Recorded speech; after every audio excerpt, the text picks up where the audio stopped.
हाय बच्चों। सरकार एक नया रूल लेके आ रही है 9th 10th बच्चों के लिए। जो बच्चे ऑलरेडी 10th के अंदर उनको पता होगा कि उनके पास मैथ्स के अंदर दो ऑप्शन थे, एक तो बेसिक मैथ्स का और एक स्टैंडर्ड मैथ्स का।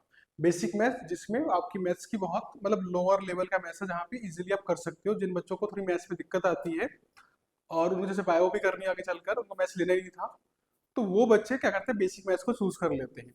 बड़ा सेम चीज गवर्नमेंट ने क्या किया है अब, साइंस और सोशल साइंस के लिए लेकर आ रही है, जिसके अंदर वहां भी दो या तीन ऑप्शन होंगे, ताकि जिन बच्चों को थोड़ा सा डिफिकल्ट लेवल का लेना है, जो अभी जो लेवल है डिफिकल्टी लेवल कह सकते हैं, सरकार उससे थोड़ा सा नीचे वाला लेवल का ऑप्शन भी देगी, ताकि जिन बच्चों को साइंस में या सोशल साइंस की तरफ दिक्कत लगती है तो वो थोड़ा सा बेसिक लेवल का चूज कर सकते हैं। 9th और 10th दोनों के अंदर, अभी 10th में भी सिर्फ मैथ्स का भी सिर्फ 10th में अवेलेबल है, 9th में अवेलेबल नहीं है। अब सरकार क्या कर रही है, साइंस, मैथ्स और सोशल साइंस तीनों को 9th और 10th दोनों में ऑप्शन दे रही है कि आप बेसिक या फिर स्टैंडर्ड में चूज कर सकते हो। देखो उसी की न्यूज आपके पास इंडिया टुडे पे आई हुई है, जहां पे लिखा हुआ है साफ साफ कि CBSE plans two level exam for science social science in class 9 and 10।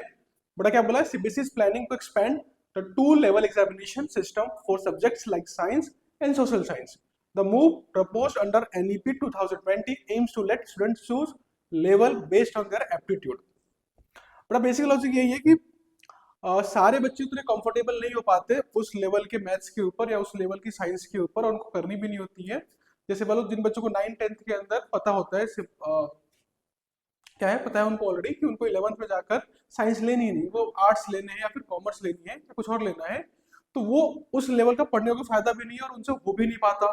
वो पूरे 2 साल स्ट्रगल करते रहते हैं और उनके मार्क्स भी कम आते हैं और काफी ज्यादा स्ट्रेस से होकर गुजरना पड़ता है। इसलिए सरकार ने क्या करा है कि इन बच्चों को उतना स्ट्रेस ना हो, तो उसके लिए रूल लेकर आ रही है, जिसके अंदर साफ साफ देखो क्या लिखा हुआ है, the central board of secondary education is planning to introduce और two level structure for science and social science in class 9 and 10 following model already in place for class 10th mathematics. जो बताया ना, ऑलरेडी जो 10th के अंदर mathematics के लिए rule है, वही सेम आपका 9th और 10th में भी होगा और सभी सब्जेक्ट्स के लिए हो जाएगा। This proposal was discussed in a recent meeting of CBSE curriculum committee and awaits final approval from the board's governing body।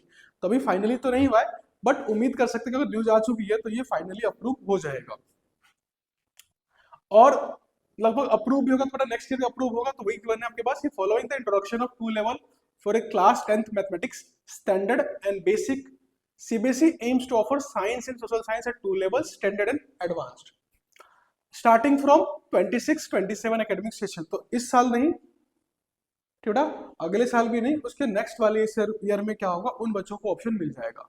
और इसमें जैसे मैथ्स में तो उन्होंने रखा था बेसिक और स्टैंडर्ड रखा था, लेकिन साइंस और सोशल साइंस में बेटा दो नाम से होंगे, एक तो होगा आपके पास बेसिक और दूसरा क्या होगा आपका एडवांस्ड हो जाएगा। सॉरी, एक स्टैंडर्ड होगा, दूसरा क्या हो जाएगा आपका एडवांस हो जाएगा। क्लियर है?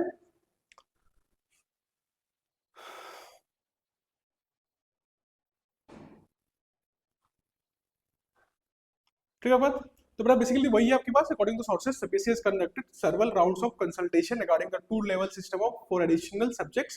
However, the proposal must first be approved by board's governing body before implementation। Another key challenge is ensuring that textbook and curricula are adjusted to accommodate this new system, और responsibility that lies with the NCERT। बड़ा simple सा कहने का मतलब ये है कि क्योंकि 2 साल बाद लागू इसलिए हो पाया क्योंकि जैसे ये लागू होगा फिर आपको नई बुक्स भी लानी पड़ती है, किसके लिए, साइंस के लिए और सोशल साइंस के लिए, जो आपकी स्टैंडर्ड वाले बच्चों के लिए आएगी।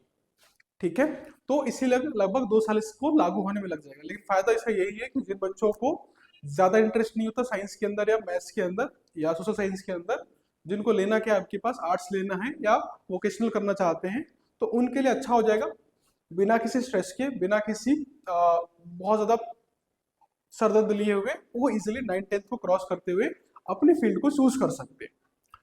आपका तो धन्यवाद, ये काफी है। इस तरह की बड़ा इन्फॉर्मेशन के लिए चैनल को सब्सक्राइब कर ले।